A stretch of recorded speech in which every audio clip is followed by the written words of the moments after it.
Hello YouTube and welcome back to the channel outside the target demographic. Today we have some odds and ends and of course we have some new problems. So let's get started. At this point I had discovered that this side did not light up.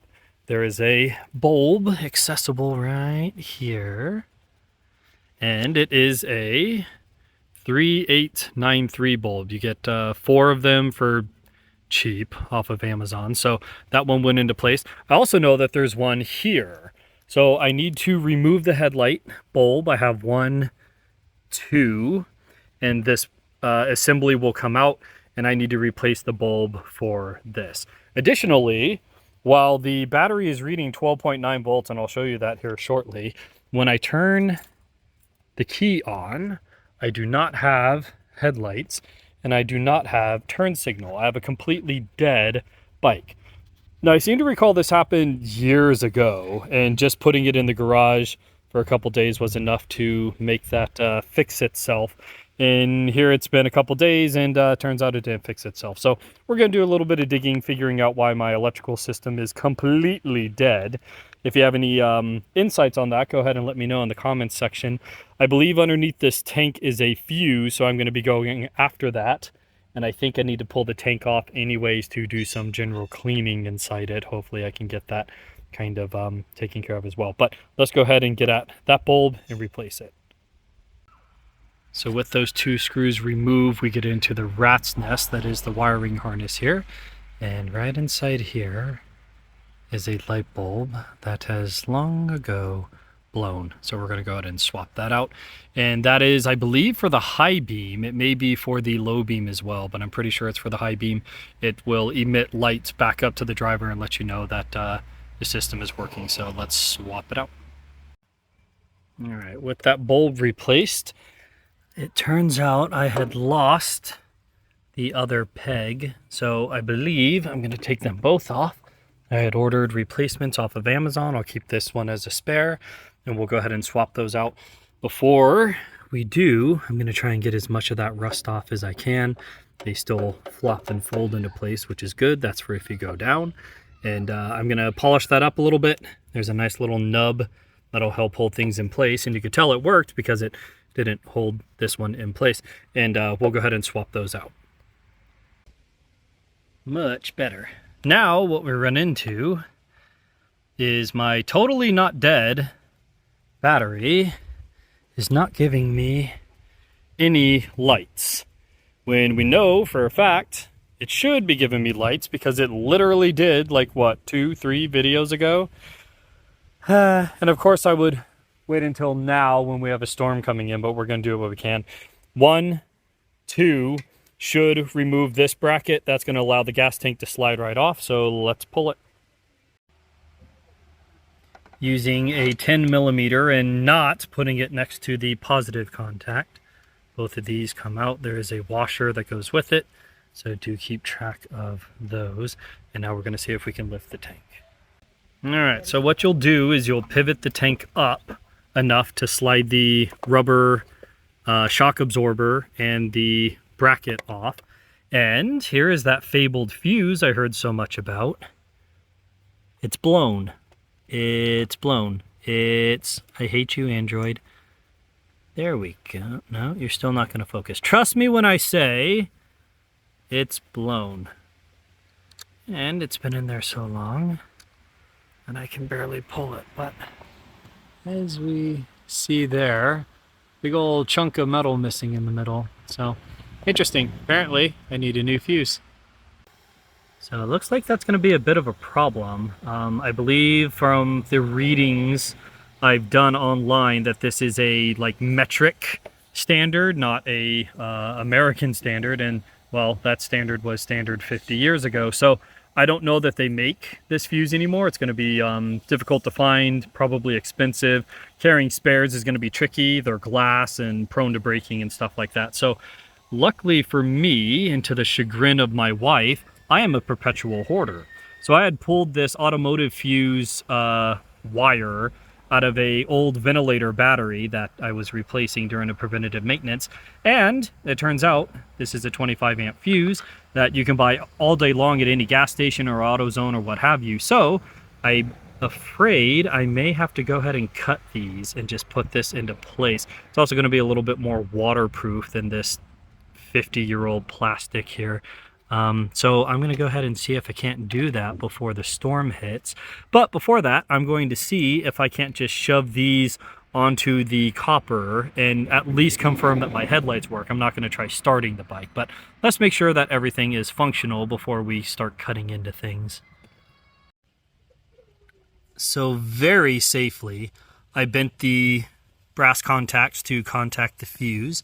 Nice little gap there, make sure it doesn't touch the frame. But we have lights, baby.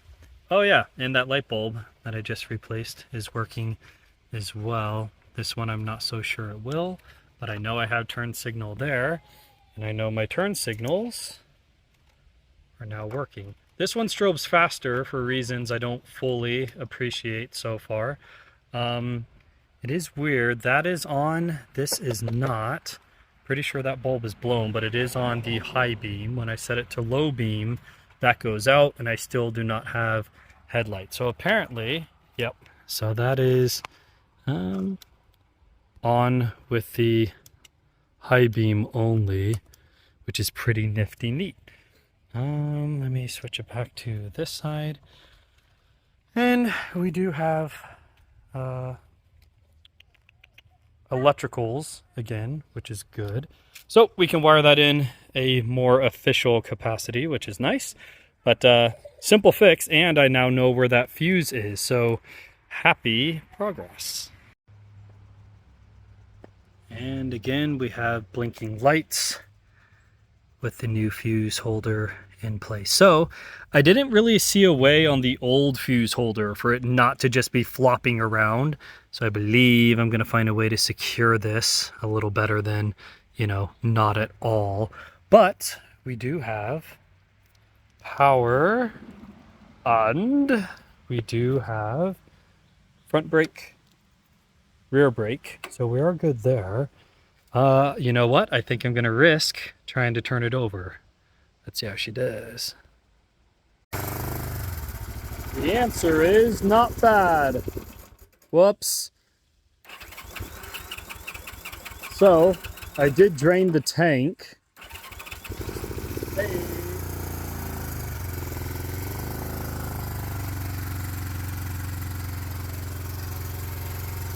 I'm going to confirm that I don't have anything igniting on the right side, so I'm going to let it run for a couple seconds.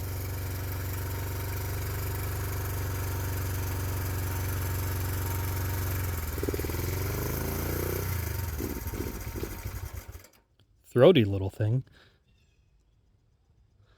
Still very cold. Quite not cold. So I know I'm not getting anything firing on this side. As it turns out, there's apparently a lot of maintenance you have to do with adjusting the cam chain, adjusting your points ignition, and adjusting the cams.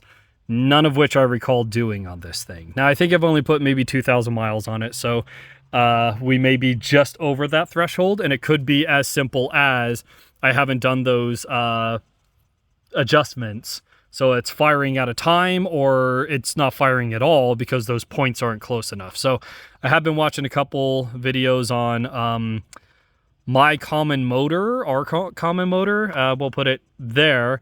Very super helpful channel. Tells you your make and model bike, what you can do to it, how to adjust it, all the things for free, which is super appreciated. So I will be trying to do that next. But I at least have the electrical system fixed. I have the new pegs, I have the new lighting. Hello, Inara. And I believe we're in substantially better condition than I was 15 minutes ago. So let me go ahead and secure this back down, and I'm going to put this on the tank all before we get that storm. So let me go ahead and get to that. The last thing I have is I took the headlight assembly off. I touched each one of the wires to each one of the polarities in different ways, and I'm getting nothing out of it. So I'm pretty sure the bulb is blown, even though I believe I'm getting a continuity reading, so I'm not going on with that. Not sure what's going on with that. What I'm going to do is go ahead and order a new bulb, be it LED or whatever they offer anymore. And I'll at least know that I'm dealing with a known good bulb versus this one where I'm not entirely sure of what's going on with it. It'd be very weird for both of the elements to go out, especially since I can see the filaments, but you know, steady as she goes. All right, lastly, since we're here and I finally have the fucking power problem solved, I am grounded to the engine and I'm currently set to high beam. And when I shove into what I've determined to be the high beam, I'm getting 11.67 volts, so I should be getting enough power to run it, which indicates to me the bulb is blown. When I switch from high beam to low beam, that should read 0 volts. Now when I go to blue is high beam, white is running light, I should be getting 12 volts, and I have a bad connection. So there we go. 11.8, so it's a little lower than we would like, but it's also not running. So it's pretty evident that this bulb is blown. I have some corrosion around that. So I have seen that you can replace this sealed unit with a LED bulb or a halogen bulb, and I think I may go ahead and treat myself to that. These aren't super duper bright, although I will say, for being 50 years old, that turn signal is not dim. I'm actually pretty impressed by that. But I will have to see what I'm going to do with this. I don't think it's a sealed beam, so I can't just replace the bulb that is in there, which ironically, the filaments seem to be okay. I don't know. You probably can't see them quite so well, but I am getting power, and that means my controls are working and my power is going where it's supposed to. So we'll have to see what we're doing with that. But a good day, lots of progress. We have a light bulb in here, a light bulb in there. We have electronics working. We have Inara the dog in the background. Bike starts up again, confirm that we don't have ignition on the right side. So we are making good progress on this bike, and maybe someone out there is as well. So as always, this is outside the target demographic. I appreciate you guys stopping by. Any questions, comments, concerns you have, leave them in the comments section down below, and I'll catch you guys in the next video.